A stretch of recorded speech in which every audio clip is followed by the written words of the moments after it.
Hello दोस्तों, coffee with Khan में आप सभी लोगों का बहुत बहुत स्वागत है। दोस्तों, आज हम आपको जिस शख्सियत से मिलाने जा रहे हैं वो शख्सियत किसी भी तारुफ की मोहताज नहीं है। मालेगांव शहर उन्हें जमील क्रांति साहब के नाम से जानता है। क्या हिंदू, क्या मुसलमान, क्या व्यापारी, क्या कारखानेदार, एक दूसरे के ऊपर अंधा भरोसा था। हमारे साथियों ने इधर से चिल्लाना शुरू किया क्योंकि वहां भी मारपीट शुरू हो चुकी थी। उस वक्त 18 रन बची थी और बिल्कुल ये लोग हमारे ऊपर हावी हो चुके थे। अच्छा। आज तो वोट मांगने आते हैं, क्लब वाले बोलते हैं हमको कितना देंगे। पता नहीं निहाल साहब को कैसे गलत फहमी हो गई कि मैं अपनी कैनवासिंग कर रहा हूँ। मिर्जा अमीन जनाब अच्छा आए और बेतहाशा हम लोगों को मारा। उन्होंने पूरा कारोबार हमारे यहाँ के जो काम करने वाले, पावर लूम पर काम करने वाले मजदूर थे, उनको सौंप दिया। उनका एक जुमला जो था ना कि बहरहाल स्कूल बोर्ड चेयरमैन के लिए आप अपनी जबान बंद रखोगे। मैंने भी उसी लहजे में जवाब दिया कि अब स्कूल बोर्ड के मामले में नहीं, हर मामले में मैं अपनी जबान बंद रखूंगा। भागते भागते वो लोग रोड पे आए, मैंने रास्ता क्रॉस करके इन्होंने दरवाजा खोला, मैं चलती गाड़ी में कूदा। ये वोट लेके जाएंगे, कोई काम नहीं करेंगे। मेरे वालिद के पास जिना साहब का लिखा हुआ खत भी है। हिंदू लीडरान मुखालफत करते हैं लेकिन उनकी मुखालफत बहुत पॉजिटिव रहती है। तो उस दौर में आपके पसंदीदा लीडर निहाल साहब थे? आज भी है। तो सर फिर बाद में आप जैसे फिर कांग्रेस से भी आप जुड़ गए थे, उसकी क्या वजह थी? निहाल साहब का जिस दिन से इंतकाल हुआ है उस दिन से रोज उनकी कब्र पे भी जाता हूँ। माशा रोड पे गर्दी, बेहंगम पना, अतिक्रमण, ऑफिसर बोल देता ये मुस्लिम इलाका है। हमारी ये निशानियां हैं। ये लीडर उसके खिलाफ बोल रहा है, वो लीडर उसके खिलाफ बोल रहा है। क्या सब मिल के शहर के लिए काम नहीं कर सकते क्या? होना तो यही चाहिए। साड़ी पहन के तो निकला लेकिन चूकी खा गया। जो जूते उसके पुलिस के थे वो जूता पहने रह गया। लोगों ने पहचाना और दौड़ाया और उसको मार डाले। कि माजी का रोना रोने वाले दरअसल अपने मुस्तकबिल के अज़ाइम को कमजोर करते हैं। अब हम दिल महसूस के बोलते हैं कि यार नहीं ना, कोई नए चेहरा लाओ। तुम क्यों नहीं या मैं क्यों नहीं? यानी उनको बोलो तो बोलते म्युनिसिपैलिटी में नमाज पढ़ने थोड़ी आए। मेयर भी हमारा, कॉर्पोरेटर भी हमारे, सब हमारे, फिर भी हमारे एरिया की इस तरफ, पुल के इस पार की कोई तरक्की नहीं हो रही है। आज का मेयर जो है ना कल के सदर बल्दिया से कमजोर है। जमील क्रांति साहब एक अच्छे मुकर्रिर होने के साथ साथ बहुत अच्छी सियासी सूझबूझ भी रखते हैं और शहर के हालात पर बहुत ही गहरी नज़र रखते हैं। तो आइए जानते हैं जमील क्रांति साहब से शहर के हालात के बारे में, उनके ज़िंदगी के हालात के बारे में, और उनकी कहानी सुनते हैं खुद उनकी ज़बानी। तो जमील क्रांति सर, बहुत बहुत शुक्रिया हमारे शो कॉफ़ी विद खान में आने के लिए। और मुझे काफ़ी लोगों ने फरमाइश भी, कमेंट्स में भी आ रहा था कि भाई जमील क्रांति साहब को भी बुलाया जाए। तो आज हमारी खुशनसीबी कि आप हमारे शो में आए। तो हम डायरेक्ट सवाल पर आते हैं सर। पहले तो आप बताइए कि आपके बचपन के हालात कैसे थे, वालिदैन क्या किया करते थे, और तालीम कहाँ तक हासिल की और कौन सी स्कूल से तालीम, इब्तिदाई तालीम हासिल की? बहुत बहुत शुक्रिया अमरम खान साहब, आपने मुझे इस काबिल समझा। और आपका कॉफ़ी विद खान मैं बहुत शौक से देखता हूँ। शुक्रिया सर। और काफ़ी अच्छा लगता है। जहाँ तक मेरे बचपन की बातें हैं, मैं 1/6/1953 की पैदाइश मेरे साथ नथी है। शुरू से ही पारचा बाफी यानी पावर लूम से हम लोग मुंसलिक रहे। शहर में जब शुरू में पावर लूम जारी हुआ उस वक्त से हम लोग इस सनत से वाबस्ता है जी।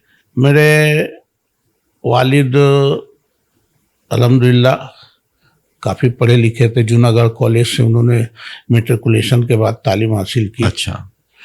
लेकिन जहन में अंग्रेज़ों की गुलामी नहीं करेंगे ये समाया हुआ था। पढ़ाई के बाद उनको अच्छी नौकरियों की ऑफर आई। उस वक्त जूनागढ़ कॉलेज से ग्रेजुएशन होना ही बहुत बड़ी बात थी। सही। लेकिन उन्होंने इसलिए मुलाजमत नहीं की, आज़ादी के पहले का ये मामला था जी। वो कहते थे अंग्रेज़ों की गुलामी नहीं करूँगा। हमारे घर में उस वक्त 8 लूम पर रंगीन साड़ियाँ चलती थी। वो घर के कारोबार से मुंसलिक हो गए। एक बात जो मैं आपको बताऊंगा मेरे घर के बारे में, 1948 में मेरे ख़ानदान में जितने अफराद थे जी, सब हज के लिए चले गए और कारोबार जारी रहा। और दादा जान हमारे हाजी मोहम्मद उमर नक के नाम से जानते थे।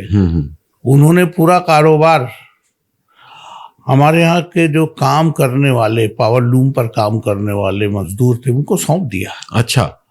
पूरा कारोबार सौंप दिया, रुपया पैसा सौंप दिया। उस वक्त ईद बाद जाते थे, मुहर्रम बाद हज करके आते थे, 4 महीने का हज हुआ करता था। पूरा का पूरा उनके भरोसे छोड़ के चले गए और कारोबार जारी रहा। क्या बात है, माशाल्लाह।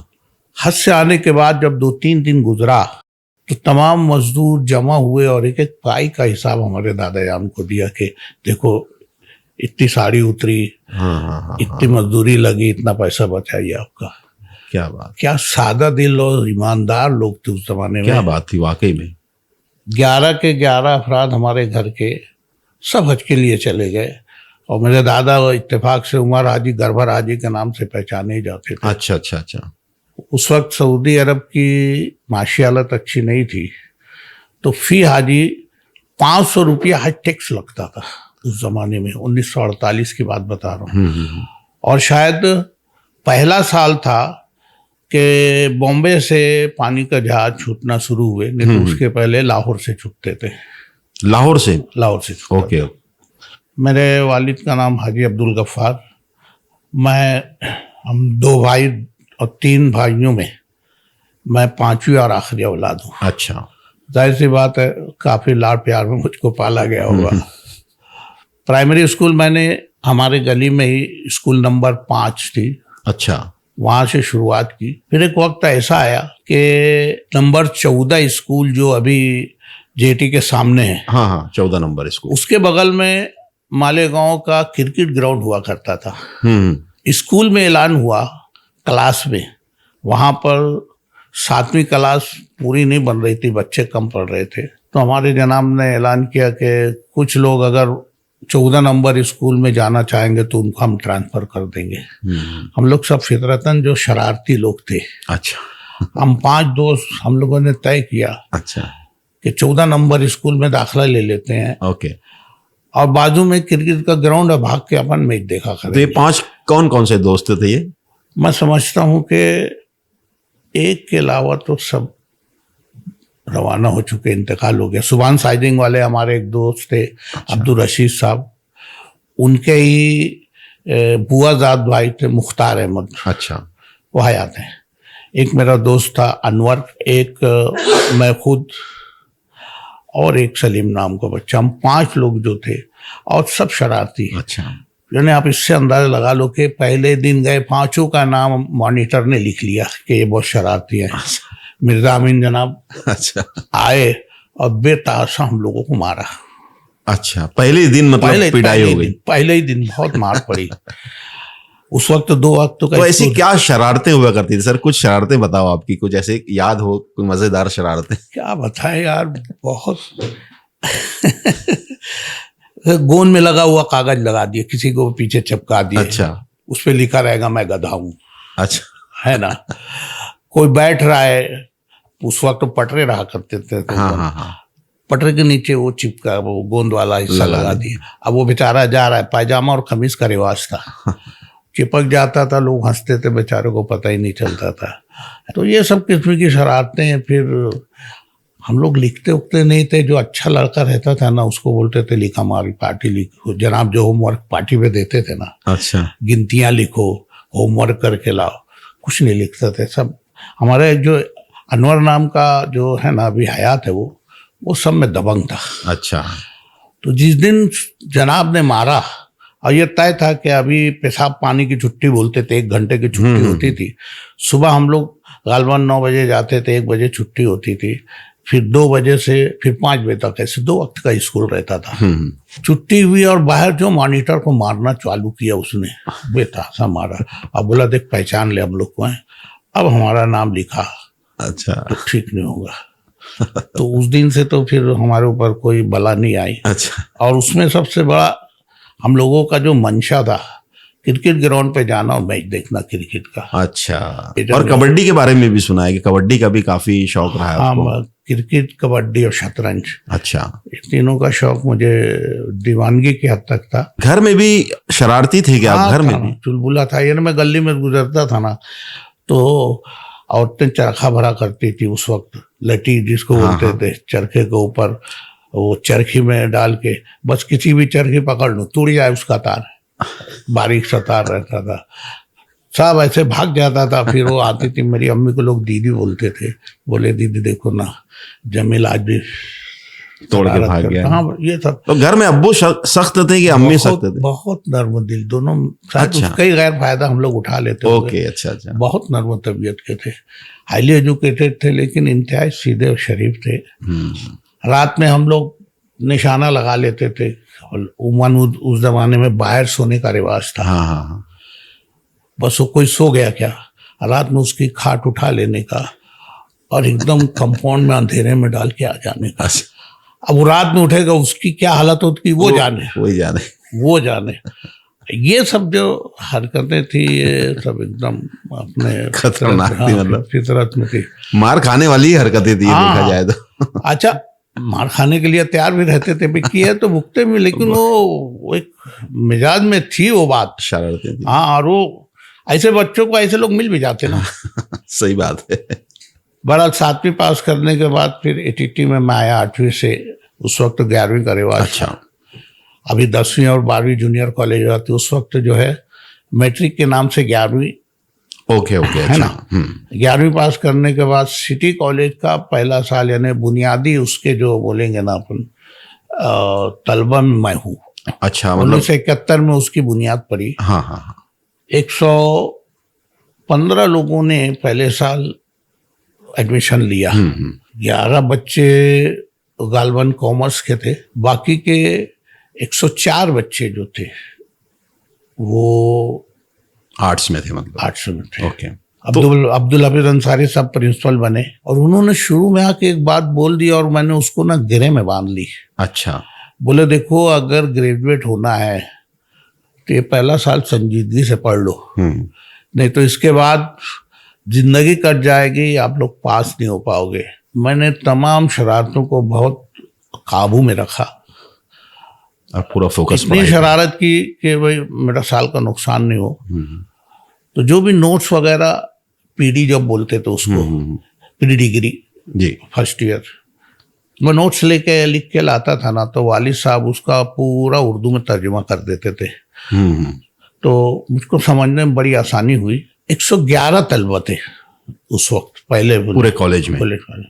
तो 11 पास हुए और बहुत ज़हीन फेल हो गए।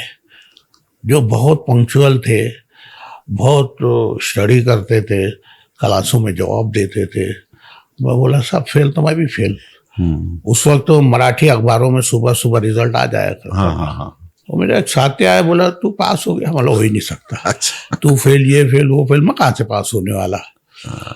बहरहाल मराठी का एक अखबार लाया और घर में किसी को बताया नहीं। सुबह सुबह जूना बस स्टेशन था ना, वहाँ से लाने के बाद मैं बाथरूम में बाकायदा देखा तो मैं पास था।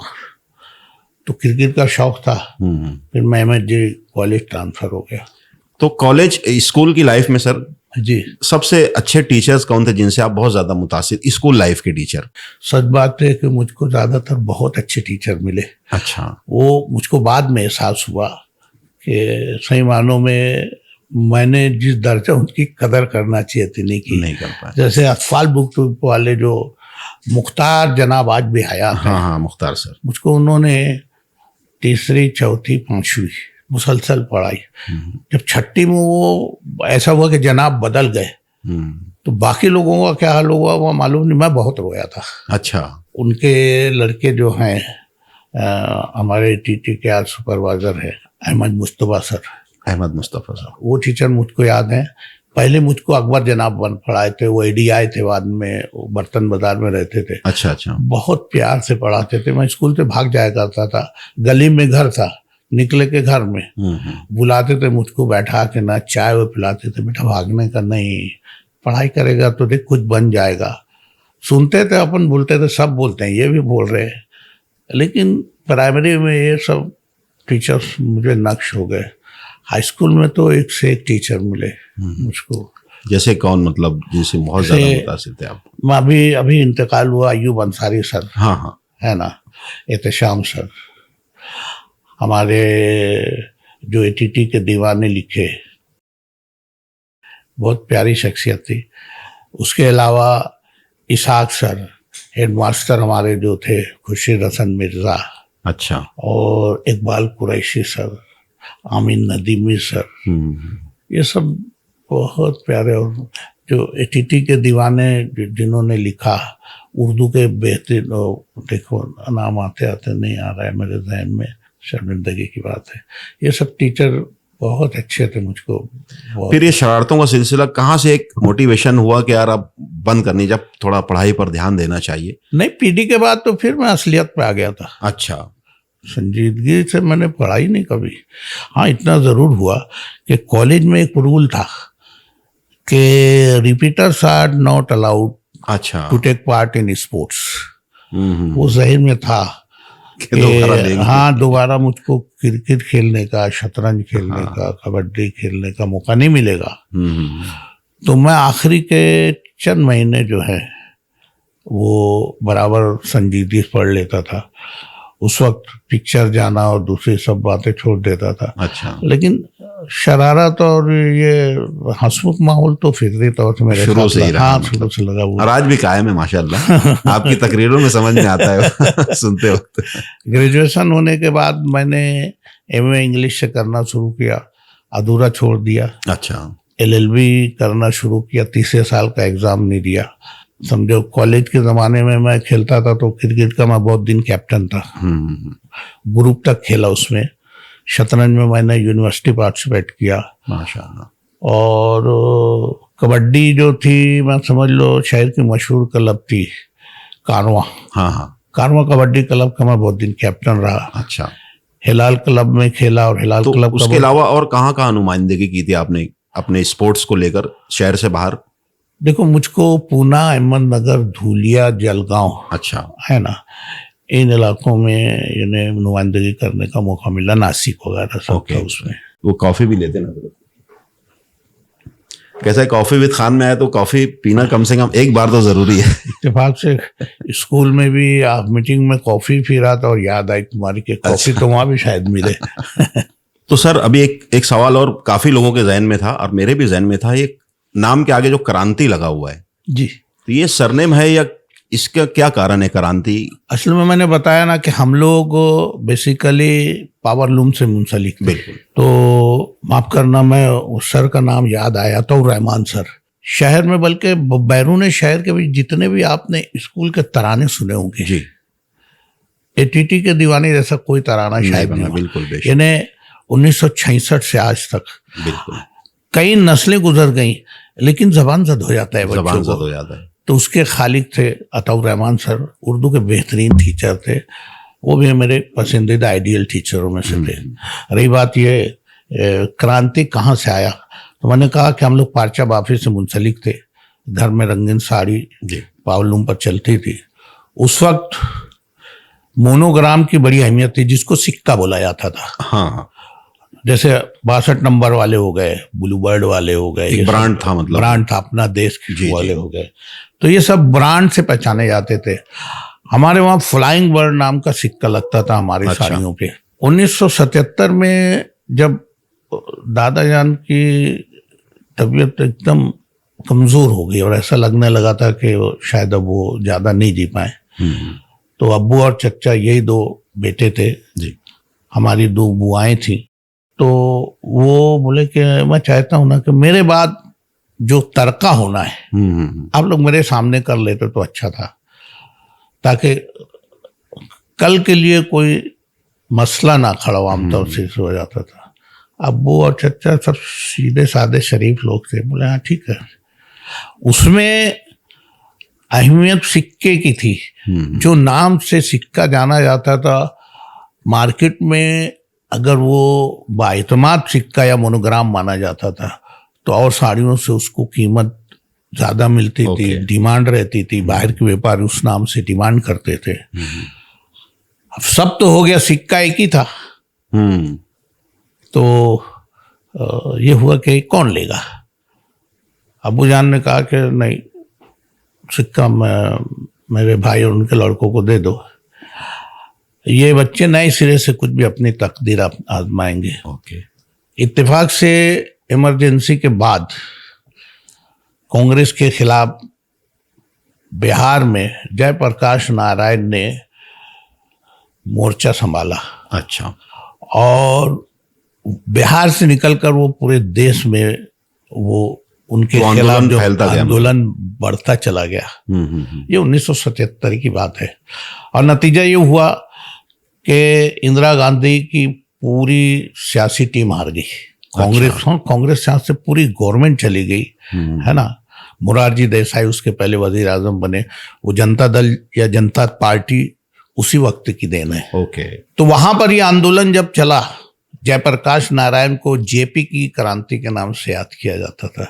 और इत्तेफाक से मेरे भैया का नाम कलीम, मेरा नाम जमील, अच्छा, है ना। और वो आंदोलन से मुतासिर होकर हमने बोला यार अपने को भी ना सिक्का ऐसे ही लगाना चाहिए। तो जेके की क्रांति, ओके। वो जेपी की क्रांति हाँ, थी ये बिहार JK से, की मालूम है, जेके की क्रांति। और अल्हम्दुलिल्लाह हम लोगों ने काफ़ी मेहनत की नए सिरे से, यानी साड़ियों में नई चीज़ लाना, कुछ तब्दीली लाना, कुछ मॉडर्निज्म की तरफ जाना। उसमें बहुत जल्दी हम लोगों ने, तो आप भी उसमें मुसलसल जुड़ गए थे उस कारोबार से? हाँ, हम लोग, मैं पढ़ाई कर ही रहा था। हाँ। भैया पढ़ाई छोड़ दिए थे, कारोबार से मुंसलिक हो गए थे, लेकिन मेरी पूरी दिलचस्पी कारोबार में रहती थी। और उसमें ऐसी ऐसी चीज़ें बनाने की, यानी मैं अगर गलत नहीं बोलूं, बना सब सकते हैं, लेकिन इतने टिपिकल और कुछ यूनिक डिजाइन, कॉम्प्लिकेटेड आइटम्स मैंने बनाए ना। अच्छा। या हम लोगों ने बनाया कि आज तक कोई नहीं बनाया उसको। मैं ये नहीं बोलूंगा नहीं बना पाते, बनाने की कोशिश नहीं की, आज तक खटपट कौन करेगा। लुंगी है, मैंने फॉरेन में टेबल क्लॉथ के कपड़े भी दिए। अच्छा। रंगीन साड़ियों में काफ़ी मैंने जिद्दत लाने की कोशिश की। बहुत जल्दी फिर हमारा नाम मार्केट में चलने लगा और वो क्रांति साड़ी से जमील क्रांति, फिर जमील क्रांति की फैमिली के हर लोग आज भी उसी नाम से जाने जाते हैं। तो ये तो अपन बोलेंगे, मैं बोलूँगा कि ये हमारा वो कारोबारी नाम था जो हमारे साथ चश्मा हो गया, सरनेम जो बन गया। देखा जाए हो गया। आज हमारे घर का हर बच्चा उसी नाम से जाना जाता है। आज ये बच्चा कॉलेज में था तो वो अकील शाह इसके प्रिंसिपल है, वो पहचानते हैं इसको। अच्छा। कि जमील क्रांति का पोता है। उससे उठ बैठ कर वह लेट गया, तो बोले जल्दी कर, नहीं तो कोई शूट करके वायरल कर देगा। अपना जैसे मालेगांव शहर तो हमारा लूम के लिए ही सबसे ज्यादा जाना जाता है, सिटी ऑफ पावर लूम। तो उस वक्त जो कारोबार हुआ करता था, हाँ, जब आपकी ब्रांड वगैरह चला करती थी रंगीन साड़ियों की बोलिए, और मेरे ख्याल से उस वक्त रंगीन का ही ज्यादा था ना माहौल। रंगीन का ही ज्यादा, सफेद तो बहुत बाद में आया होगा जी। तो उस वक्त के कारोबार में और अभी के कारोबार में क्या फर्क महसूस करते हैं आप? बहुत ज्यादा फर्क है। बहुत दिलनशीं, शरीफ और भोले भाले शहरी थे मालेगांव में। यानी आप यकीन मानो, क्या हिंदू, क्या मुसलमान, क्या व्यापारी, क्या कारखानेदार, एक दूसरे के ऊपर अंधा भरोसा था। बेशक। आपको मैंने बोला कि मुझको सूद चाहिए, हाँ भेजा दूंगा, वो अपनी डायरी में लिख लेते थे कि मैंने इनको सूद भेजा है। मैं अपनी डायरी में लिख लेता था, है ना। आड़तियों को लगता था कि साड़ी मंगाना है, फोन करके बोल देता था कि भाई आप इतना थान भेजा दो, हम भेजा दिए, है ना। वो टीप के दे दिया, हम अपने डायरी में नोट कर लिए। लेकिन भरोसा ऐसा था कि कुछ लोगों की बेईमानी को अपन नाम नहीं दे सकते, लेकिन ज्यादातर लोग एक दूसरे पे पूरा कॉन्फिडेंस था, एतमाद था एक दूसरे पर। यानी दिवाली के दिन मुहूर्त निकलता था उन लोगों का, तो जिनका माल उनको आगे रखना रहता तो बोलते देखो हमारे पंडित ने बोला है कि 4 बजे का मुहूर्त है, तो आप 4 बजे रात को साड़ी ला के दो हमारी दुकान पे। हम देते थे जाके। हाँ। कि नहीं, उनका मुहूर्त है, मुहूर्त में फिर उसकी पूजा होती थी जो भी उनका रहता था। दिवाली के वक्त बराबर हमको वो लोग बुलाते थे, हम लोग अपने छोटे भाइयों के साथ जाते थे, थैली लेकर, मिठाई वगैरह देते थे। बड़ा अच्छा माहौल था वाकई में। वो बहुत एक, यानी जिसको बोलूंगे ना, गंगा जमनी तहजीब का जो ना एक माहौल था इस शहर में। आज तो उसको न जाने किसकी नजर लग गई है, बहुत फर्क पड़ गया है। सफेद जो था चलता था, गिरे कपड़ा, लेकिन कम चलता था। उमन जो है रंगीन साड़ी का ये रिवाज था, और सुबह से शाम तक जिसको हम बोलेंगे ना शरई दायरे में कारोबार होता था। रात आराम के लिए बनी है। बेशक। 7 से 8 बजे तक कारोबार चलते थे, कारोबार बंद। उसके बाद लोग सोशल एक्टिविटीज में, कलमें बहुत थी, कैरम है, शतरंज है, कबड्डी है, वॉलीबॉल गीत है, संगीत की कलबे में थी हाँ। बहुत सारी। सब प्रोग्राम होते थे, टूर्नामेंट्स होते थे, बिल्कुल। लोग बराबर उसमें खेलने वाले तो खेलते थे, शायकीन की बड़ी तादाद रहती थी। तो बेरा रवि और आज का जो ये माहौल है नशावरी है ना, बिल्कुल बिल्कुल छोटी छोटी बातों पर औजार निकालना, ये सब कुछ नहीं था। नहीं था। 7-8 बजे कारोबार बंद, उसके बाद ये सोशल एक्टिविटी, कैरम के टूर्नामेंट्स होते थे, शतरंज के टूर्नामेंट्स होते थे, कबड्डी के टूर्नामेंट्स होते थे, वॉलीबॉल के टूर्नामेंट्स होते थे, और ये सब उमूमन रात में ही होते थे। रात में हुआ करते थे। तो लोगों का जम में गफीर उससे लगा रहता था। यानी जैसे आज मोबाइल आ गया है तो आज जैसे आदमी को फुर्सत मिलती है मोबाइल लेके बैठ जाता है, बराबर है। बाकी सबसे कट के रह गया है। फेसबुक पर उसके हजारों दोस्त है, मगर जब उसका बुरा वक्त आएगा तो कोई भी दोस्त नजर नहीं आता। ये बहुत इन्हें काफी तब्दीली आ गई है बहुत इसके अंदर। तब्दीली यानी आज का और कल का मालेगांव में जमीन आसमान का फर्क हो गया। मोहब्बत भाईचारगी, अगर मैं आपको बताऊं, आज का कारखानेदार, मैं इल्जाम नहीं देता, चंद एक अच्छे भी होंगे, ईद की चांद रात को घर नहीं मिलेंगे। कारीगर आएगा कुछ भी उधार मांग लेगा, ये है वो। पहले कारखानेदार घर पे बैठा रहता था कि मेरे कारीगर का पता नहीं क्या घट जाए, और आखिर में सिलाई के पैसे, चप्पल के छोटे बच्चों के पैसे, ये सब मसले आते थे। तो कारखानेदार घर पे बैठा रहता था कि किसी ना किसी को जरूरत होगी।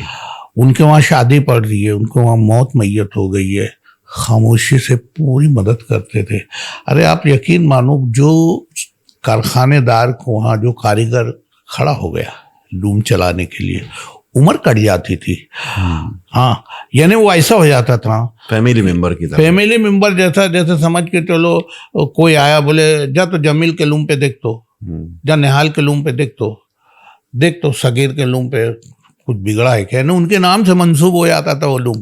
कितनी बड़ी बात, जिंदगी कट जाती थी। अभी जहाँ मेरा मकान है ना, यहाँ 16 लूम चलते थे।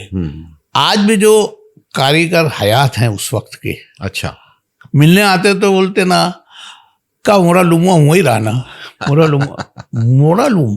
क्या बात है, ये अपनाइयत थी। बेशक बेशक। आज तो तू पूजा मन पूजा का माहौल है, बहुत बदल गया है मालेगांव। तो सर उस वक्त का कोई ऐसा एक किस्सा कोई याद है आपको, जैसे जो आज भी आप याद करते हो तो बहुत अफसरदा हो जाते हो या दिल उदास हो जाता है, कोई ऐसा किस्सा किसी मजदूर का? नहीं, इसमें देखिए, मैं क्या बोलूं, मैं वालिदैन का इंतकाल हुआ, मेरी बीवी, भाई, बच्चों, इन्हें सब एक जज्बाती लगाव जो रहता है, ये तो बहुत दिलगीर हो ही जाता है ना। लेकिन आप यकीन मानिए, मैंने मजदूरों के साथ, जिसको बोलेंगे ना, मजाक मजाक में काम लिया, हंस बोल के उनको, कभी उनको एहसास नहीं होने दिया कि तुम मेरे वहाँ के मजदूर हो। तो आज भी वो मुझको बराबर उसी पुरतपाक ढंग से और अच्छे ढंग से मिलते हैं मुझको। तो हाँ, मेरी ज़िंदगी के साथ 2 वाक़यात ऐसे ज़रूर हुए हैं कि उसको याद करता हूँ तो एहसास होता है कि अल्लाह ने बचाया, नहीं तो यानी पता नहीं क्या हो जाए। ज़रूर बताइए सर। वो शब बारात की बासी का दिन है, हम चंद कारखानेदार, उसमें मैं समझता हूँ 1-2 को छोड़कर सब इंतकाल हो गए। इस्लामपुरे के हनीफ गुलाम रसूल, किले के अब्दुल रहीम, इस्लामपुरे के सलीम सेठ, नयापुरे के आमीन 61, उनका 61 नंबर की, सॉरी आज भी हयात हैं। अच्छा, हाँ। और रियाज सरदार, मुश्ताक सरदार के भाई, मैं, हम लोग सब इतने लोग भिवंडी गए थे कि वहाँ से ना डॉबी लाने का और कुछ डॉबी का आइटम, लोखंडी डॉबी जिसको अच्छा। हम लोग वहाँ गए और ये हुआ कि यार अब थोड़ी रात हो गई है, क्या अंदर दाखिल हो। सुबह सुबह पहुंचे थे हम लोग, एक पेट्रोल पंप पर हम लोग ना मुकाम कर लिए। ओके। और दरअसल जाने का मकसद 2 था। भिवंडी में हम लोगों को वहाँ कारोबारी ढंग से मुलाकात तो करनी ही थी, लेकिन हमारे साथ जो हनीफ गुलाम रसूल इस्लामपुरे के थे ना, मशहूर कारखानेदार थे, उनकी एम्बेसडर कार से गए थे। तो उसमें बैटरी उनकी ना इतनी कमज़ोर हो गई थी कि बगैर धक्के के वो चालू ही नहीं होती थी। नासिक के उसके शोरूम में गए तो बोले ये 15 पॉइंट की बैटरी है, इसके लिए आपको बम्बई जाना पड़ेगा। तो मंशा ये था कि भिवंडी में अपन मुलाकात कर लेंगे और उसके बाद फिर बम्बई चले आएंगे। जहाँ रुकते थे धक्का देते थे, गाड़ी चालू हो जाती थी। हम लोग वहाँ पर मुकीम हुए और सुबह हुई तो भिवंडी का माहौल बड़ा ही खराब दिख रहा था। अच्छा। हमारे मोहल्ले के कुछ लोग ना वहाँ ट्रक से आए और बोले आप लोग भिवंडी जा रहे हो तो मत जाओ, देखो वो धुआं जो उठ रहा है ना, वहाँ फसाद हो गया और बहुत ज्यादा वहाँ माहौल खराब है। अच्छा। कत्लो गारतगिरी ये कब की बात है? ये 1984। अच्छा, 84 की बात। 84 में वहाँ का जो फसाद हुआ था। तो मेरे सब साथी बोले यार क्या करना, अपनी गाड़ी तो ऐसे फंसी है कि सब आजू बाजू बहुत सारी कारें हैं, जब तक ये हटेंगी नहीं निकल नहीं सकते, हम निकल नहीं पाएंगे, और हम निकलेंगे भी तो हमको धक्का देना पड़ेगा। हम बहुत फिक्रमंद थे, मुझको हाजत महसूस हुई तो मैं बोला यार एक काम करो कि मैं जब तक फारिग हो लेता हूँ, ये जब तक ये गाड़ियाँ भी हट जाएंगी। मैं बैठा, फरागत के बाद मैं खड़ा हुआ ना, मुझको ऐसा महसूस हुआ कि पीछे से 10-12 फसादी, ऐसी बात है मैं लुंगी में था, मुस्लिम था, वो गैर मुस्लिम रहे होंगे। तो मैं बोला मैं अगर भागूंगा ना तो बहुत खराब हो जाएगा, क्योंकि फरागत के लिए मैं गया था तो गाड़ी से काफी फासले पे था मैं। अच्छा। तो मैं ना ढिठाई से चल रहा था, डर जरूर लग रहा था। अच्छा। एक ने मुझको पत्थर मारा कि शायद ये भागेगा, मैं भागा नहीं। और 15-20 कदम के फासले से वो बाकायदा औजार थे उसमें, तलवार, छड़, गज सब उनके हाथों में था। एक आवाज आई, काय रे रामा, धरा रे यार ना। मैं फिर भी ना बोला भागो मत, ये गलत फहमी में है, ड्राइवर लाइन का कोई हिंदू है कि मुस्लिम है। लेकिन हमारे साथियों ने इधर से चिल्लाना शुरू किया, क्योंकि वहां पे भी मारपीट शुरू हो चुकी थी, यानी मारना ठोकना चालू हो चुका था। बोले जमील भाग। मैं जब तक भागा, और कुदरत का करना ऐसा हुआ कि कार चालू हो गई, यानी धक्का नहीं देना पड़ा। अच्छा।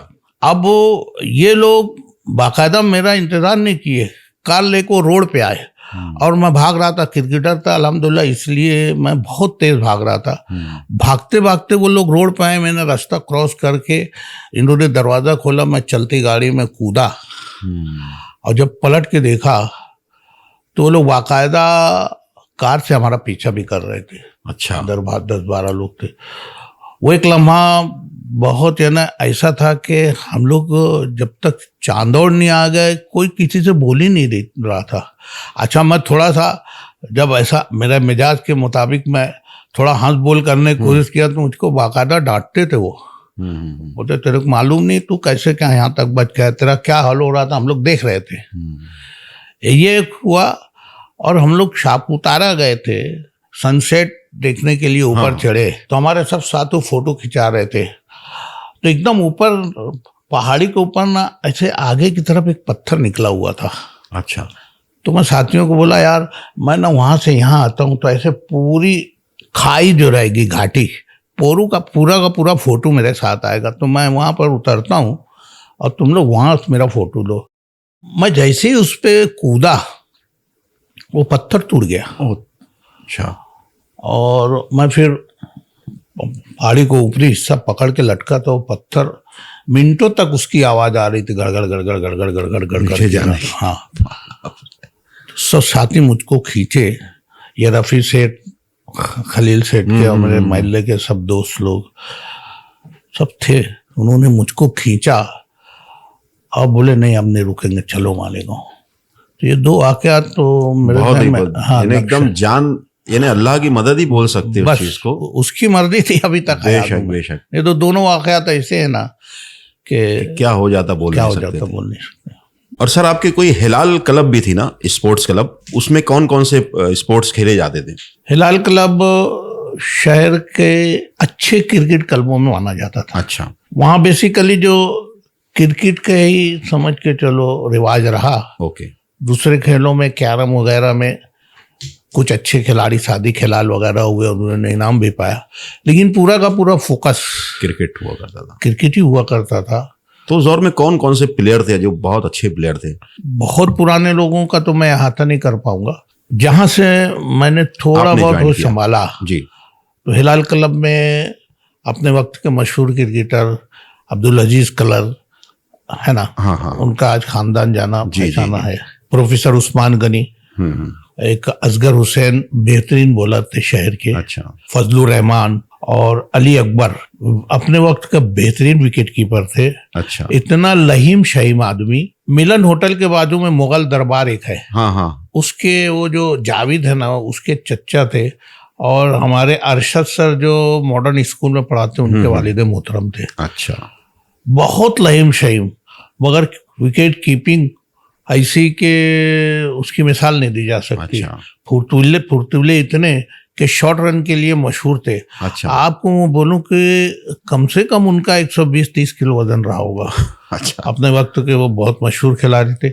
उसके बाद की नस्लों में मोहम्मद आमीन, अभी अबरार जनरल स्टोर वाले में बोले जाते हैं, मालेगांव स्कूल के इकबाल सर, हुसैन सेठ फैमिली के अब्दुल कादिर है ना, और प्रोफेसर तजम्मुल हुसैन। और उसके बाद की नस्लों में जो मेरे साथ कई एक लोग खेले, उसमें सोहेल रेबर टेलर और आमीन, ये जनकार रेडियो वाले के फैमिली के थे, उनके भाई मुबीन, ये सारे अच्छे प्लेयर्स थे। और आप क्या मतलब किस चीज में, बैटिंग में इंटरेस्टेड थे आप या बॉलिंग? नहीं, बेसिकली मैं एक स्पिनर था।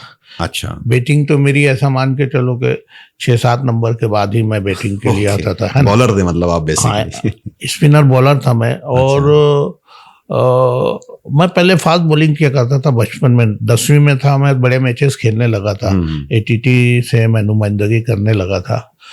तो बॉम्बे से एक कोच आए थे, फजलुर रहमान। अच्छा। वो मुझको बुलाए यहाँ पर, वो कोचिंग 15 दिन की रखे थे, उसमें सबसे छोटा मैं ही था। मुझको बुलाए पहले ही दिन, एटीटी में उनका क़याम था। बोले बेटा तुम लेफ्टी हो, तुम फास्ट बॉलर छोड़ दो, बॉलिंग छोड़ दो। अच्छा। तुम स्पिन करो। स्पिनर के रहमो करम पर बैट्समैन रहता है। स्पिनर चाहेगा तो उसको मारने देगा, स्पिनर चाहेगा तो उसको जाम करके रखेगा, लेकिन इतनी जहानत से बॉलिंग करने वाला चाहिए। तो उन्होंने मुझको जो गुर बताए, यकीन जानिए 6 बॉल 6 किस्म के डाले जा सकते हैं, उन्होंने मुझको सिखाया। क्या बात है। अब और उसमें मैंने काफ़ी महारत हासिल की। मैं एज ए स्पिनर ज़रूर था, लेकिन आप पूछेंगे मेरे हम असरों से तो काफ़ी मैं अच्छी बॉलिंग करता था। उसमें उस टाइम में मैच भी हुआ करते होंगे ना? बहुत ज़्यादा। अरे ग्राउंड भरा रहता था। अच्छा। और सामाइन 2 हिस्सों में बटे रहते थे। अच्छा। हिलाल क्लब अपने वक्त का मशहूर क्लब था। हाँ। उस वक्त एक एमसीसी क्लब थी पुराने वक्तों की। ओके। ये अपने वक्तों की, यानी 2 बड़ी टीमें थी शहर की। फिर जमाना बदला, वो टीम खत्म हुई। बाद में टाइगर क्लब का रिवाज हुआ, जिसमें अजीज कलर के लड़के, खलील कलर, उनके भाई जुबैर और दूसरे लोग सब अच्छे अच्छे प्लेयर हुए। तो हिलाल और टाइगर का मुकाबला हुआ करता था। अच्छा। हिलाल और शिवाजी जिमखाना का मुकाबला हुआ करता था। हिलाल और रॉयल का मुकाबला हुआ करता था। तो ये सब टीमें अच्छी थी। रिजवान सर की भी टीम थी, वो भी अपने वक्त के, रिजवान खान सर जी जी जी, अपने वक्त के अच्छे प्लेयर थे। तो उस टाइम में मैचेस में मतलब मैच कितने जीते होंगे मैच आप लोगों ने, आपकी क्लब ने? देखिए पुराने वक्तों में तो हिलाल क्लब बहुत मैच जीता, यानी टॉप पे था, मतलब टॉप ही रहते थे। ओके। लेकिन जहां टाइगर और हिलाल का एक वक्त आया ना, तब उसमें मानिए कि हम लोग काफी मैचेस फाइनल में ही टक्कर होती थी। दूसरी टीमें और थी, लेकिन एक तरफ से, यानी वो पहले से रूल था, फाइनल विनर और रनर को 2 हिस्सों में बांट देते थे। ये इधर तो ये इधर, और बाकी के लॉट्स गिराते थे। ओके।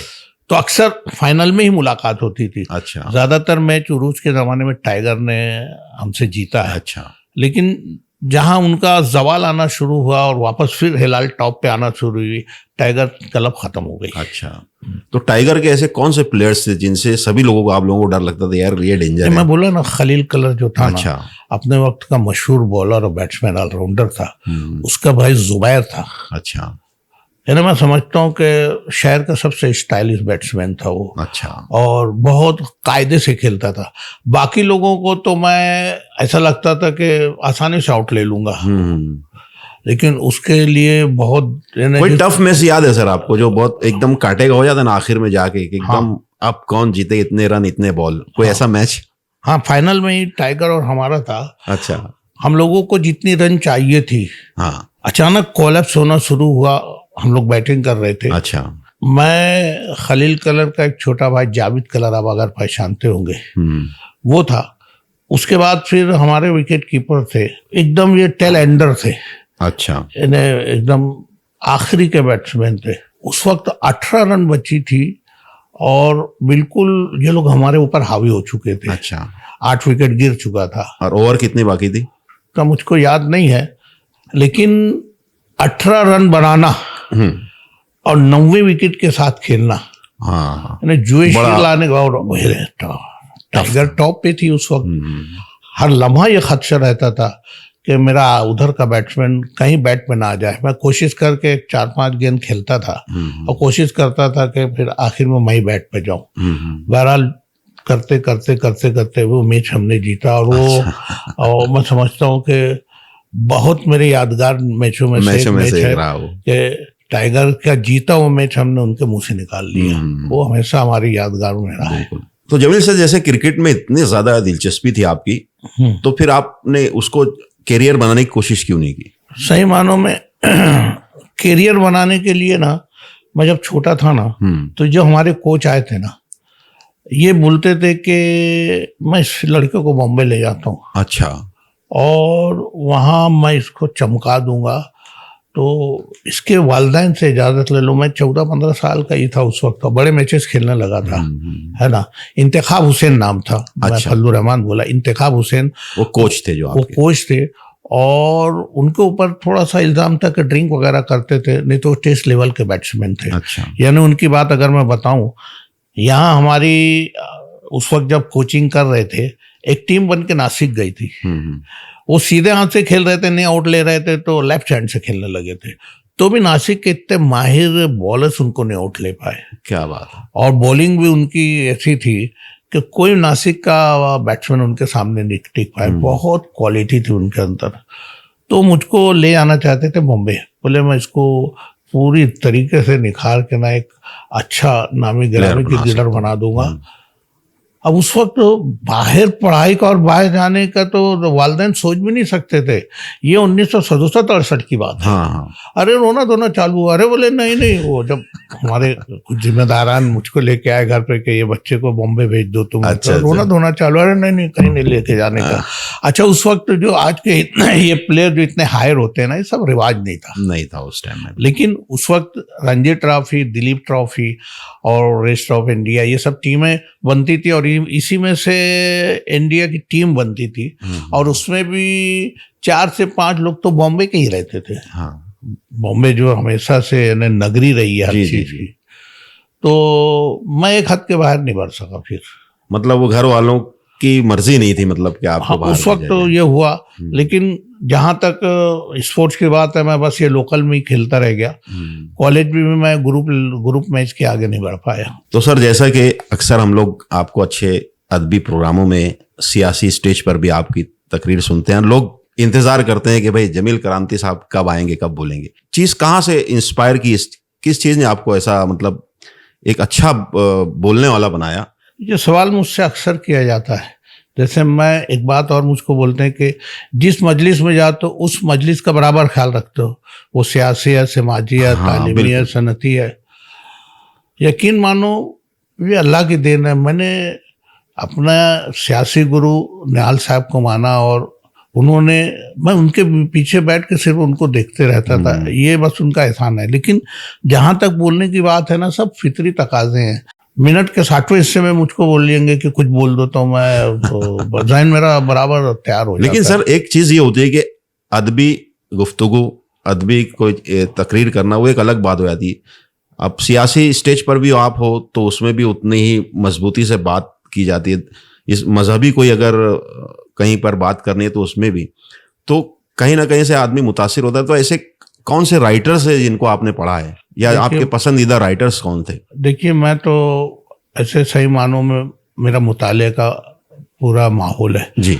सुबह के अखबारात पढ़ता हूँ मैं, बहुत सारी अदबी किताबें, सियासी, समाजी, तालीमी, आप आएंगे तो मेरे घर में है जी। मैं मुताला करते रहता हूँ। अब मैं किसी एक का नाम लेके दूसरे को नीचे गिराऊं, बहुत बड़े बड़े इन्हें लिखने वालों की किताबें मेरे वहाँ हैं। और अल्हम्दुलिल्लाह मैं मुताला करते रहता हूँ, और शायद वो ऐसे अलग अलग खानों में बटी रहती है मेरी बातें, ऐसा मुझको लगता है। यानी मैं बहुत ऐसा स्टडी वगैरह करके नहीं जाता। फिर भी कोई पसंदीदा एक राइटर जो होते हैं जिनको आप पसंद करते हो, ताकि जो सुनने वाले कम से कम उनको भी पता चले कि हाँ भाई जमील साहब उनको पढ़ते हैं। अंग्रेजी के एक मुसन्निफ है Michael Hart. Michael Hart, okay. उनका उर्दू तर्जुमा मैंने दुनिया के 100 मशहूर तरीन शख्स, 100 ऑफ द वर्ल्ड उसका इंग्लिश टाइटल था। उस मुसन्निफ ने मुझको बहुत मुतासिर किया, और इसलिए मुतासिर किया ना कि उसने इतनी सच्चाई से उसमें लिखा है। दुनिया की 100 अजीम शख्सियतों को उसने नंबर 1 में नबी करीम हज़रत मोहम्मद सल्लल्लाहु अलैहि वसल्लम को दिया, और उसने अपने दीवाचा में लिखा है कि लोग हैरान होंगे कि मैं एक ईसाई होकर मैंने यसु मसीह को 1 नंबर पर नहीं रखा, और मैंने नबी करीम सल्लल्लाहु अलैहि वसल्लम को 1 नंबर पर लिखकर और उनके पूरी हयात के बारे में मैंने जो मेरी किताब में दर्ज किया है ना। तो मैं उसका खुलासा देना चाहता हूँ कि मैंने जब इनकी हयात के बारे में मुतालिया किया तो मैं हैरान रह गया। इनके जैसा मुदब्बिर, दानिश्वर, नब्ज़ शनास, सियासियात को जानने वाला, समाजियात को जानने वाला, लोगों को अपनी तरफ मुतासिर करने वाला मैंने कभी नहीं देखा, किसी दूसरे को पाया ही नहीं। और अल्हम्दुलिल्लाह जो किताब उतरी आज तक उसमें एक नुक्ते का भी फर्क नहीं हुआ, है ना। और उनका मैसेज दिन ब दिन बढ़ते जा रहा है। मुसलमानों से मुझको शिकायत हो सकती है, लेकिन इस्लाम ऐसा मजहब है कि जिसने भी इसको पढ़ा वो बराबर इसका गर्वेदा हो गया। मैं आज ईसाई हूँ लेकिन मैं इस्लाम का गर्वेदा हूँ, और मैंने नबी करीम सल्लल्लाहु अलैहि वसल्लम को 1 नंबर पे रखा है। क्या बात है, माशाअल्लाह। उसके बाद मैंने उसकी वही एक किताब पढ़ी, लेकिन इतना मुतासिर किया कि मेरा पसंदीदा मुसन्निफ हो गया। वाकई में हाँ। और सर जैसे अभी आज के मैं सियासी हालात पे बात करना चाहूँगा कि उस दौर की सियासत में और आज की सियासत में क्या फ़र्क महसूस करते हैं आप? ज़मीन आसमान का फ़र्क है। उस वक्त सियासत प्रोफेशन नहीं था, खिदमत का नाम था। मैंने ये देखा कि कोई अगर कांग्रेसी है, उस उसूल को मानता है तो ताहयात तो कांग्रेसी रहा, बेशक। कम्युनिस्ट है तो ताहयात कम्युनिस्ट रहा, सोशलिस्ट है जिसके शहर में निगरान और लीडर मेरे ज़माने से निहाल साहब थे, जो बाद में जनता पार्टी बनी, वो सोशलिस्ट है तो सोशलिस्ट मर गया, लेकिन पार्टी नहीं बदली। वो उरूज पे है, जवाल पे है, वो अपने उसूल पे कायम है। आज तो लोग कपड़े की तरह पार्टियां बदलते हैं, बहुत फर्क है। उस वक्त लालिश नहीं थी। आज तो वोट मांगने आते हैं, क्लब वाले बोलते हैं हमको कितना देंगे, और वो बोलते हैं जैसे फायदा क्या है, ये वोट लेके जाएंगे कोई काम नहीं करेंगे, आज ये मजबूर, हम क्यों ना फायदा उठा लें। कल ऐसी बात नहीं थी। यानी मैंने निहाल साहब के पीछे बहुत चला। मैं एक वक्त तो ऐसा आया कि मैं उनका अच्छा राजदार हो गया था।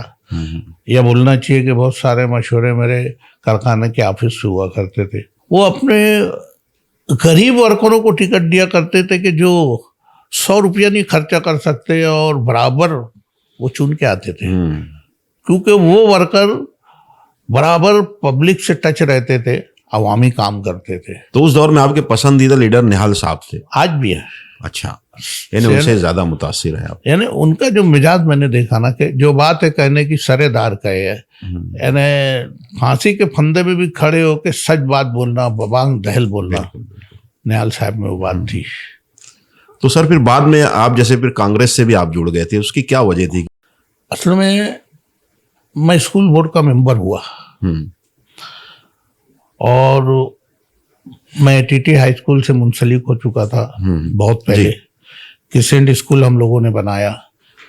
मैं बैतुल अमान, हमारा एक यतीम खाना है, उससे मुंसलिक हुआ। कई तालीमी इदारों से मुंसलिक था। एक हवा शहर में बनी। अच्छा कि मुझको स्कूल बोर्ड का चेयरमैन बनाया जाएगा।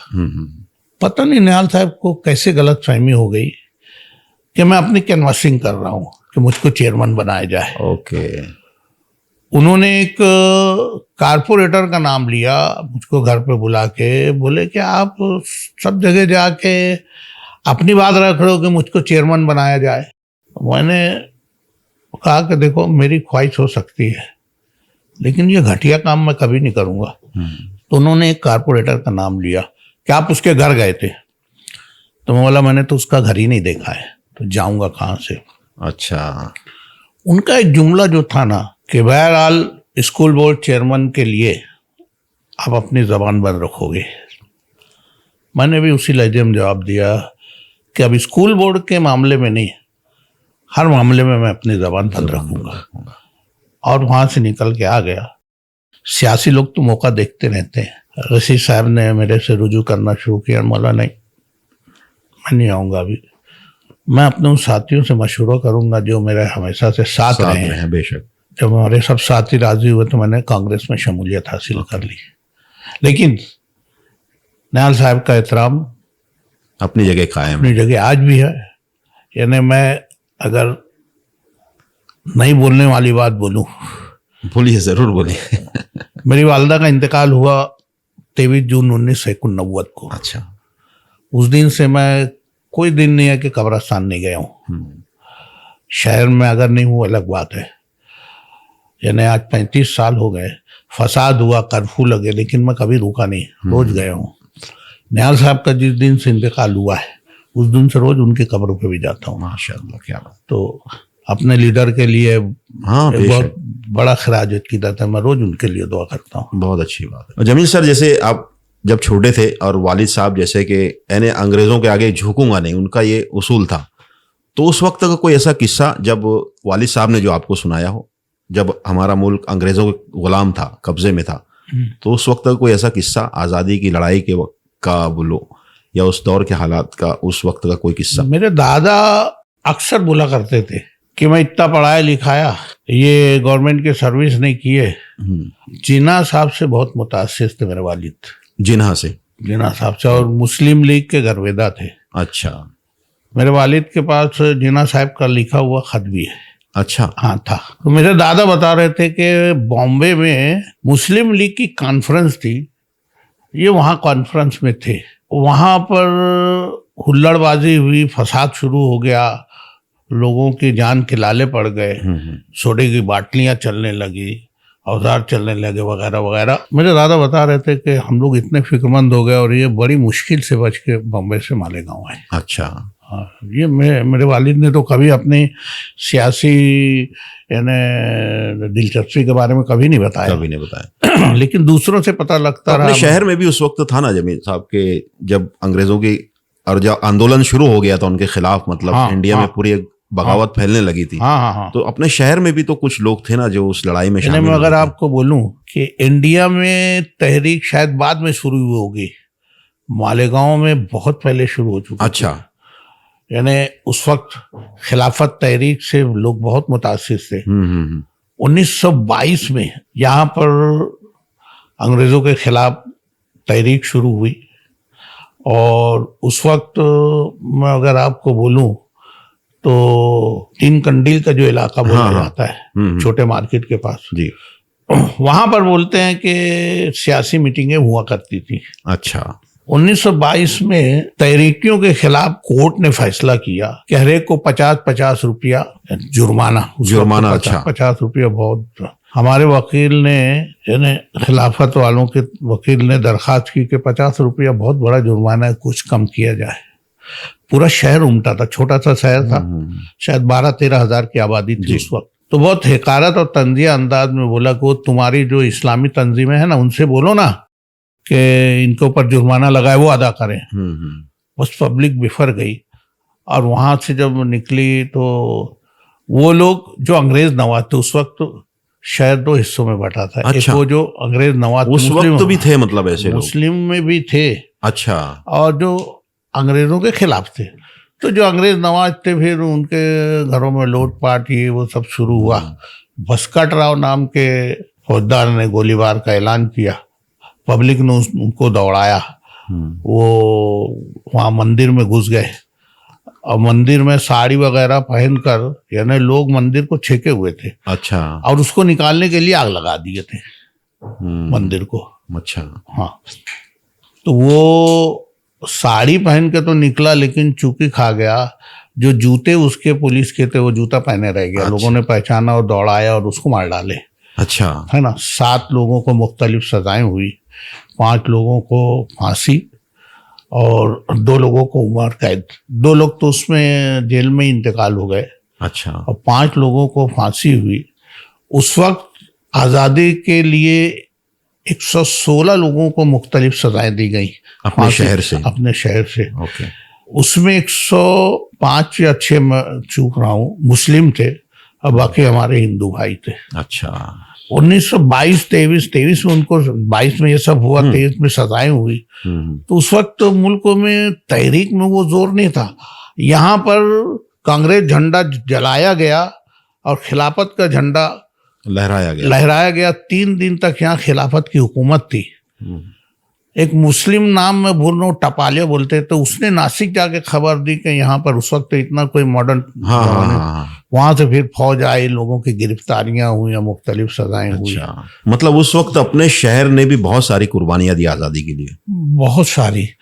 मनमाड़ से मालेगांव को रेलवे से अंग्रेज गवर्नमेंट ने इसलिए नहीं जोड़ा कि ये तहरीकियों का शहर है। अच्छा। यहाँ कोई भी चिंगारी शोला बन के उड़ जाती है।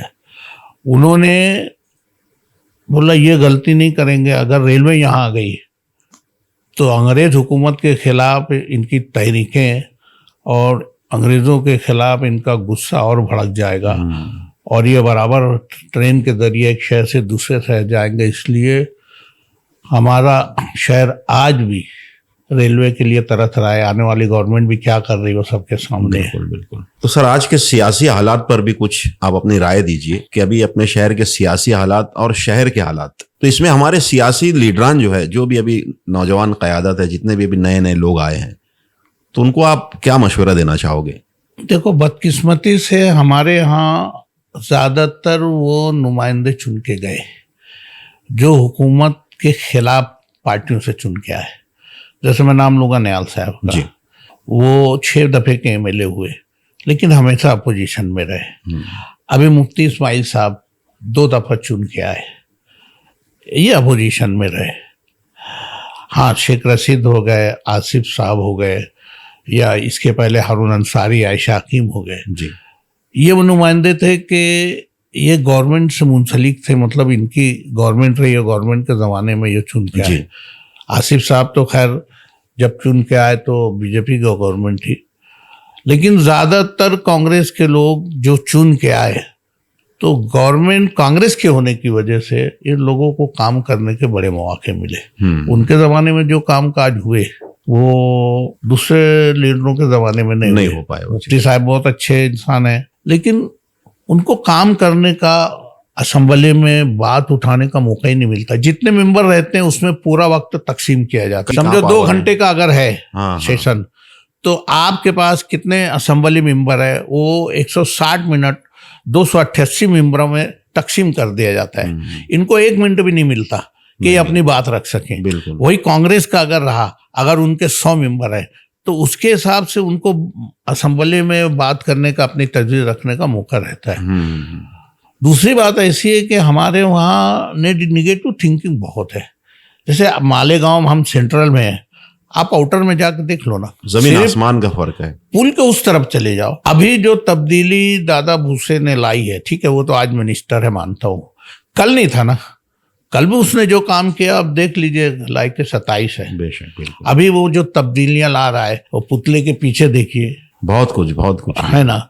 वहां पर आप रेस्ट हाउस के पास जाकर देख लीजिए, अम्बेडकर का जो पुतला उन्होंने नस्ब रहा है, शहर को चांद चार लगा रहा है। वो आज मिनिस्टर है, जब नहीं था, जब भी बहुत काम करता था। हिंदू लीडरान मुखालफत करते हैं, लेकिन उनकी मुखालफत बहुत पॉजिटिव रहती है। इसकी कमी हमारे लीडरान में है, हम एक दूसरे का पांव खींचते हैं। और क्या ये नहीं हो सकता क्या सर, जैसे ये लीडर उसके खिलाफ बोल रहा है, वो लीडर उसके खिलाफ बोल रहा है, क्या सब मिल के शहर के लिए काम नहीं कर सकते? क्या होना तो यही चाहिए। जो शख्स MLA है उसकी फरागदिली ये होना चाहिए कि शहर की तरक्की और उसके मुस्तकबिल के लिए जो लीडरान उसके मुखालिफिन हैं उनको भी जोड़ना चाहिए कि ठीक है इलेक्शन गया, अब शहर की तरक्की के ताल्लुक से हमको सर जोड़कर बैठना चाहिए। ये हमारे यहाँ होता ही नहीं। तो क्या मुस्तकबिल क्या लगता है आपको शहर का? देखिए, मैं तो हमेशा आशावादी नेचर का रहा हूँ, मुस्तकबिल से कभी भी ना उम्मीद नहीं रहा हूँ, बल्कि मैं तो एक मकौले पे अमल करता हूँ कि माजी का रोना रोने वाले दरअसल अपने मुस्तकबिल के अज़ाइम को कमज़ोर करते हैं। बेशक। मैं नर्वस नहीं हूँ, और अभी जो तब्दीली मुल्क में हो रही है जी। बराबर ये महसूस किया जा रहा है कि बीजेपी गवर्नमेंट जो है वो सिर्फ नफरतों का बाजार है ना, हिंदू मुस्लिम मस्जिद मंदिर मॉब लंचिंग ये वो सब कर रही है, और इस बात को हमारे हिंदू भाई भी महसूस कर आप रहे हैं। समझने लगे उस चीज को। हाँ, कि उनको लूटा जा रहा है, और इसमें जो अलायंस बना है और कांग्रेस उसकी समझ के चलो सरबराही कर रही है, तो बराबर ये महसूस हो रहा है कि इन्हीं लोगों को इस मुल्क पर राज करने का और सियासी तौर से यहाँ विराजमान रहने का हक है। उसका असर मालेगांव में भी देखने को मिला। पार्लियामेंट के इलेक्शन में हम लोगों ने बिल्कुल 2,05,000 में 2,05,000 वोट में डॉक्टर शोभाताई बच्चों को 1,98,000 दिया। हमारे 6 मुस्लिम कैंडिडेट खड़े थे, उनको किसी को 600, किसी को 150, किसी को 1200 ऐसे वोट मिली बराबर। तब इससे बड़ा सेकुलर शहर और कौन सा हो सकता है? या मालेगांव सेकुलर शहर है कि उसने मुस्लिमों को बिल्कुल इनकार कर दिया और कांग्रेस के शोभाताई बच्चों को यकतरफा वोट दिया, उसका पार्लियामेंट तक उसका चर्चा है। मतलब तब्दीली आ रही, आवाम की सोच बदल आएगी, बेशक आएगी। और इस शहर में भी लोग जैसे तब्दीली चाहते हैं। जब दूसरों को देखो और अपने शहर को देखो तो बहुत अफसोस होता है सर, दिल महसूस के रह जाता है आदमी। यहाँ पे देखिए, आज हमारा शहर अदबी शहर है, कितने कल्चरल प्रोग्राम्स होते हैं, मुशायरे होते हैं, फिल्मों के मुतालिक हमारा शहर इतना आज मतलब पूरी दुनिया में एक नाम कमा रहा है। जैसे super boys of Malegaon film हमारी आ रही है अभी, जो कि यहाँ के नौजवानों पर बनी फिल्म है, उनकी कहानी पर। और ख़ास बात यह है सर कि उसका नाम भी सुपर बॉयज ऑफ मालेगांव रखा गया, और उसमें जो 4 कैरेक्टर पे फिल्म बनी, जैसे उसमें मैं भी एक हूँ, शेख नासिर है, फ़रूक जाफरी अपने मरहूम, उन्हीं के नाम के किरदार उसमें रखे गए हैं।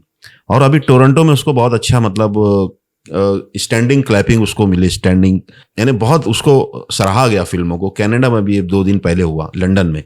तो इतना सब होने के बावजूद भी सर हमारे शहर में एक ऑडिटोरियम नहीं है ढंग का, कि जहाँ पे कोई कल्चरल प्रोग्राम हो सके और सियासी अदबी प्रोग्राम हो सके जहाँ पर, जबकि वो अपना बुनकर वाला हॉल बना हुआ है ना, लेकिन वहाँ पे सारा कब्जा ऐसा कर रखे हैं लोगों ने कि अब उस पर कुछ कर ही नहीं सकता कोई। तो इसका कोई हल आपको नजर आता है क्या सर, कि कैसे बदलेगा लोगों का मिजाज?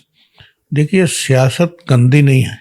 सियासत तो अल्हम्दुलिल्लाह इस्लाम के ज़माने से ही जमहूरियत की शुरुआत हुई है ना, और हमारे नबी ने तो दर्जा दर्जे में लोगों को खिदमत का ढंग बताया है। सियासत तो इस्लाम के ज़माने से ही जमहूरियत की शुरुआत हुई, और सियासत तो जब भी थी। सियासत गंदी नहीं, अच्छे लोग नहीं आते, और आते डरते हैं कि यार कौन बदनाम होगा, किसी न किसी को तो कीचड़ में पांव डालना पड़ेगा, और वो सोच बनाना पड़ेगी। हम जो भागते हैं ना, ये भी हम अपने आप से फरार करते हैं। हमको सियासत से जुटना चाहिए, अच्छे लोग आएंगे तो ये अच्छा माहौल बनेगा, तो तब्दीली आएगी। तो तब्दीली। अब हम दिल महसूस के बोलते हैं कि यार नहीं ना, कोई नया चेहरा लाओ, तुम क्यों नहीं या मैं क्यों नहीं, और ईमानदारी से अगर काम करने का, लोगों की खिदमत का जज्बा है तो बराबर तब्दीली आएगी। और मैंने कहा ना कि मैं आशावादी हूँ, ना उम्मीद नहीं होता मैं कभी भी। और जैसे हमारे शहर में भी देखिए सर, अतिक्रमण का वो आम रुझान, आम हो गई बात, मतलब हाँ। तो वो कोई बात ही नहीं है। जैसे अतिक्रमण, अगर वो होटल उसकी है तो वो शॉपिंग अगर बना रहा है तो एटलीस्ट आगे पार्किंग की जगह तो रखो। बस वो रोड से लग के बना देगा, गाड़ियां आगे खड़ी हुई है, लोगों को आने जाने में दिक्कत हो रही है, तो इसके बारे में भी कोई कुछ नहीं करता। अतिक्रमण उठ जाता है, फिर अगले साल फिर 2-4 दिन बाद, 10 दिन बाद फिर वापस वैसे ही सब माहौल हो जाता है। तो उसमें तो जाहिर है कि ये लोग भी परेशानी हो जाते होंगे ना।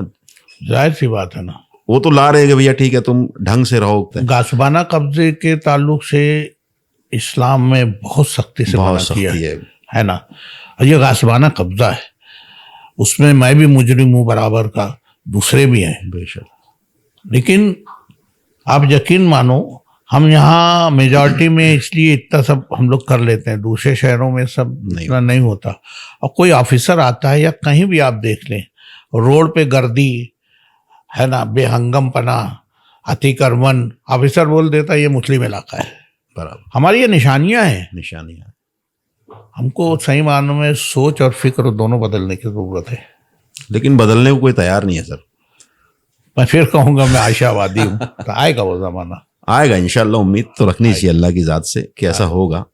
तो सर, हमारे शहर के नौजवानों को आप क्या मैसेज देना चाहेंगे जो ज़िंदगी में कुछ आगे बढ़ना चाहते हैं, या आपकी नज़र में कामयाबी का क्या फार्मूला है ज़िंदगी में अगर कामयाब होना है तो? मैंने एक बात कही ना कि माजी का नहीं रोना है, कल क्या था गुजर गया, आगे देखो, है ना। और माजी का रोने वाले, मैंने कहा ना कि मुस्तकबिल के अज़ाइम को कमज़ोर करते हैं। हमको उस खौल से निकलकर आगे की तरफ देखना चाहिए। और देखियो, माहौल कितना भी अपने खिलाफ हो, कितना भी अंधेरा हो, सुबह तो बहरा होने वाली है जी, है ना। मैं इतना ज़रूर कहूँगा कि हम लोग यहाँ पर मुल्क में 17-18 से 20% तक हैं, है ना। हमको अपने हिंदू भाइयों को अपना बड़ा भाई मानना पड़ेगा।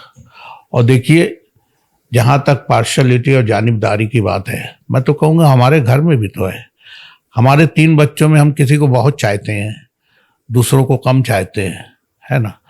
तो अगर वो हमारे बड़े भाई हैं, पार्शलिटी करते हैं, तो वो गलत करते हैं, मैं ज़रूर बोलूँगा। लेकिन हमको भी तो मनवाने की ज़रूरत है ना। इसमें से ही कोई अजहरुद्दीन या कोई बड़ा लीडर कैसे निकला, या किसी हमारे जो यहाँ के सदर जमहूरिया थे अब्दुल कलाम साहब, वो कैसे आए। हमको सही मानों में मनवाने के लिए उनके बराबरी से 2 कदम आगे बढ़ना पड़ेगा। बेशक, है ना, ताकि हम वाज़े तौर से दिखे कि नहीं, एक नंबर पे यही है। और तालीम भी वो एक ऐसा हिस्सा है जिसको हम हासिल करके अपने आप को मनवा सकते हैं। और तालीम तो हमारे घर से निकली है, पहली वही इकरा की नाजिल हुई। बेशक, है ना। तो तालीम ही वो ऐसा एक जुज़ है कि हम इस शहर में, इस मुल्क में अपने आप को मनवा सकते हैं और अपना खोया हुआ विकार जो कहीं हम छोड़ आए हैं, हम वापस ला सकते हैं। हमने बेशक इस मुल्क पर 750-800 साल हुकूमत की है हमारे अकाबरीन ने, है ना।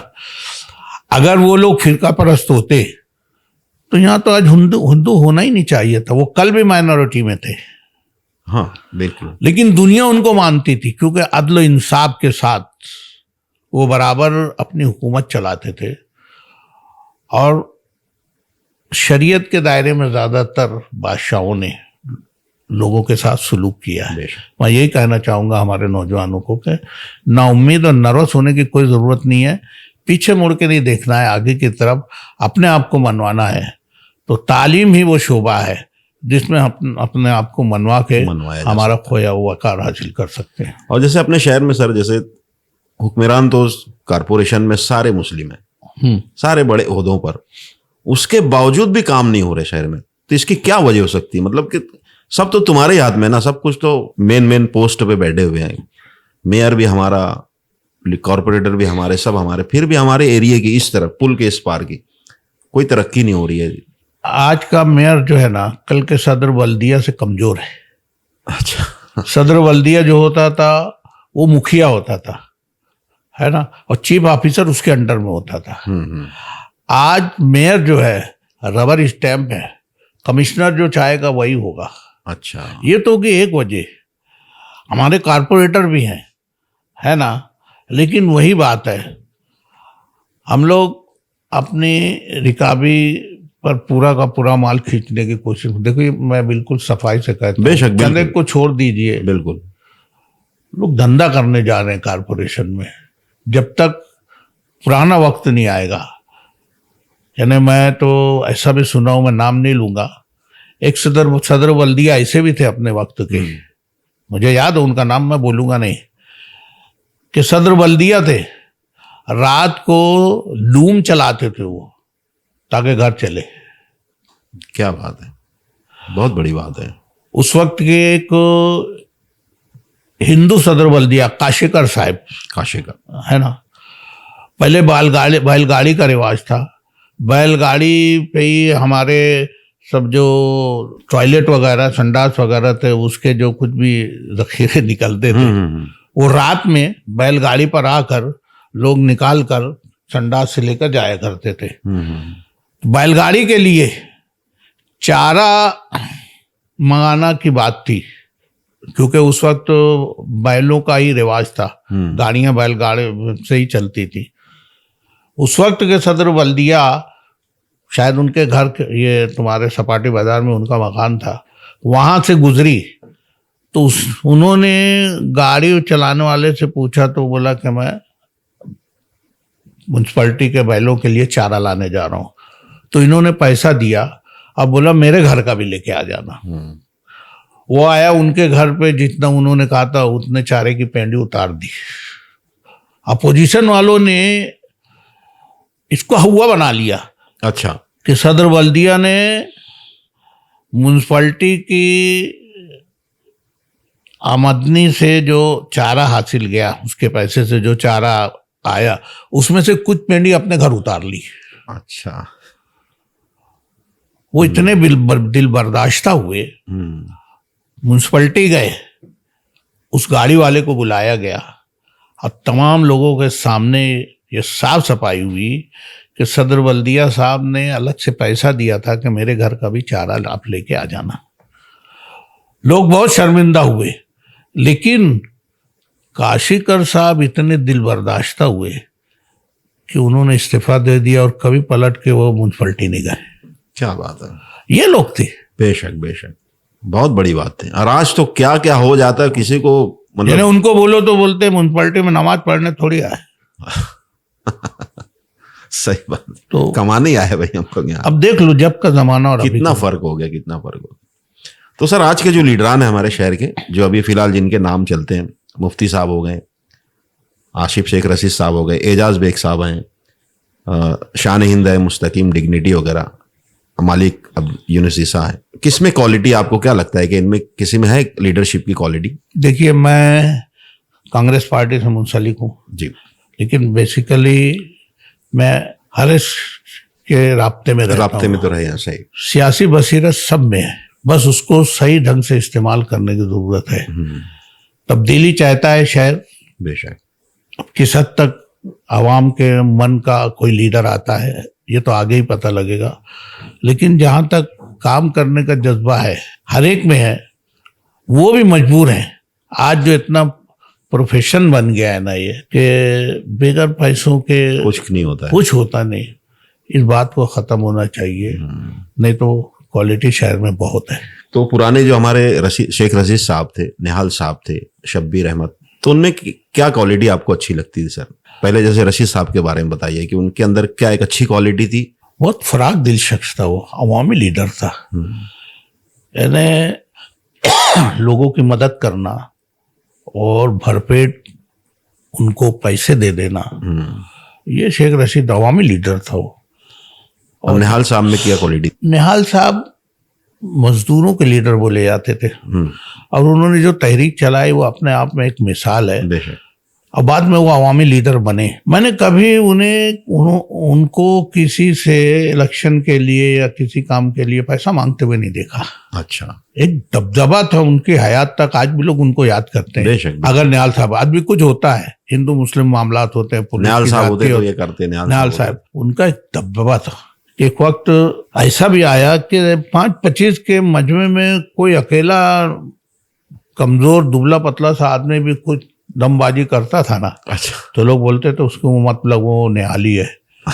निहाल साहब का आदमी है। एक दबदबा था।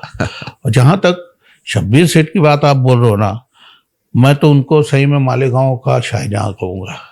अच्छा, बहुत सीधे साधे थे, समझे ना, और मुखलिस थे। मुखलिस थे बेशक। उनके ज़माने में बहुत कम बजट में उन्होंने जो जो काम करके दिए, बुनकर बाजार अभी आपने नाम लिया ना, जी जी जी। उनकी ही देन है ना।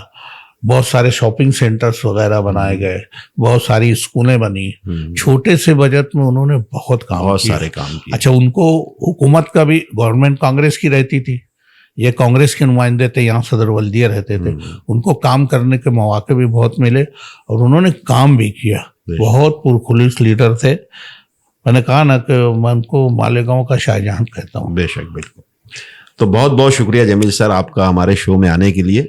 और मुझे उम्मीद है कि हमारे शहर के लोगों को, क्या मतलब जो भी हमारे शहर से जुड़ा हुआ है, बाहर भी कहीं है, तो बहुत सारी ऐसी बातें पता चली है जो हम लोगों को नहीं पता थी। तो बहुत बहुत शुक्रिया मैं अदा करता हूँ एक बार फिर से। और आप हमारे शो के लिए अगर कुछ कहना चाहें तो ज़रूर कहिए। देखिए, आपका शो ये कॉफ़ी विद खान, मैंने कई एपिसोड देखे जी। डॉक्टर फारानी का देखा और अभी हाल में मैंने वहीद अंसारी का देखा। जैसा आप अचंभे में पड़ गए, कई बातें मालूम हुई। हाँ। मुझको कई बातें ऐसी मालूम पड़ी कि जो मुझको नहीं मालूम थी। जी जी। खासतौर से वहीद अंसारी ने बताया कि मैं तीसरी तक ही पढ़ा हुआ हूँ। हाँ। और कलाम में इतनी जाज़बियत, अल्फाज का बहुत बड़ी बात है। एक बेशक कुदरत की देन है। मैं बहुत हैरतज़दा रह गया। वो भी एकदम ग्राउंड लेवल से आया हुआ शायर है ना। उसका कोई बैकग्राउंड नहीं था कि बाप दादा ने शायरी की है। तो ये सब बातें, जैसे आज आप हैरतज़दा, मैं वहीद अंसारी को बहुत दिनों से जानता हूँ, ये सब नहीं मालूम था। तो ये आप जो काम कर रहे हो ना, कुरेद कर निकालना, जी जी, है ना। वो एक शेर है ना कि बेलचे लाओ खोदो जमी की तहे, मैं कहाँ दफन हूँ कुछ पता तो चले। क्या बात है। तो आप निकालते हो ना, तो लोगों को अच्छा भी लगता है, जैसे एक तजस्सुस बढ़ता है कि यार आप क्या पूछ लेंगे। आप क्या पूछ लेंगे। अल्हम्दुलिल्लाह, मैं आपको बहुत बहुत मुबारकबाद देता हूँ, शुक्रिया भी अदा करता हूँ कि आपने मुझे इस काबिल समझा। नहीं सर, मेरी तो ये आज शो को मेरे एक 4 चांद लग गए आपके आने से, यकीन माने। तो चलिए दोस्तों, आज के लिए बस इतना ही। अगली वीडियो में फिर मिलते हैं किसी शख्सियत के साथ। तब तक के लिए अपने भाई अकरम खान को इजाजत दीजिए। Good bye.